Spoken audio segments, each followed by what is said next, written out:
মধ্যপ্রাচ্যের সংঘাত থামার পর এবার থামছে ইউক্রেন রাশিয়া যুদ্ধ।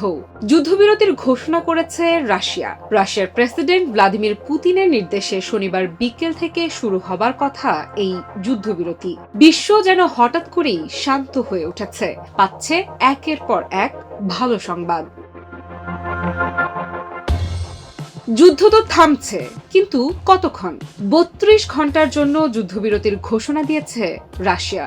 ইস্টার সানডে উপলক্ষে এই বিরতি। শনিবার বিকাল থেকে শুরু হওয়া এই যুদ্ধবিরতি চলবে রোববার মধ্যরাত পর্যন্ত, অর্থাৎ মাত্র ৩২ ঘন্টার জন্য থেমে যাবে বন্দুকের শব্দ, এমনটাই দাবি মস্কোর।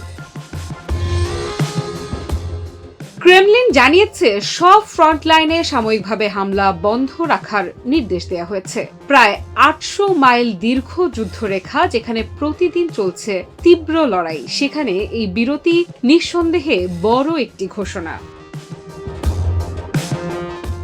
তবে এখানেই আছে একটি গুরুত্বপূর্ণ শর্ত।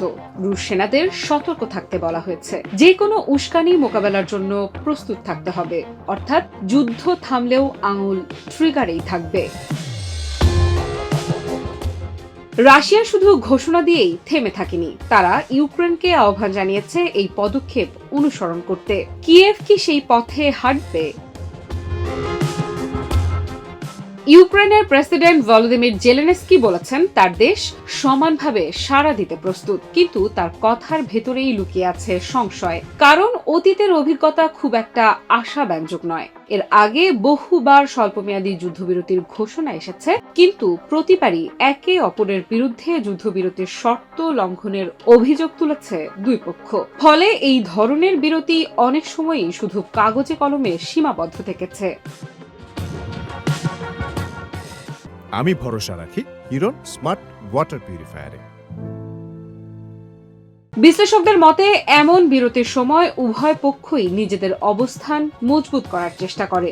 অস্ত্র পুনরায় সাজানো, সেনাদের পুনর্বিন্যাস সবকিছুই ঘটে এই ছোট সময়ের মধ্যেই। তবে মানবিক দিক থেকেও এর গুরুত্ব কম নয়। এই যুদ্ধবিরতি স্বল্প সময়ের জন্য হলেও বেসামরিক মানুষের জন্য তাতে কিছুটা স্বস্তির সুযোগ তৈরি হতে পারে। যুদ্ধ বিধ্বস্ত এলাকায় এটি হতে পারে একটি ক্ষণিকের নিঃশ্বাস নেওয়ার সময়। Africa Ifrat, news 24।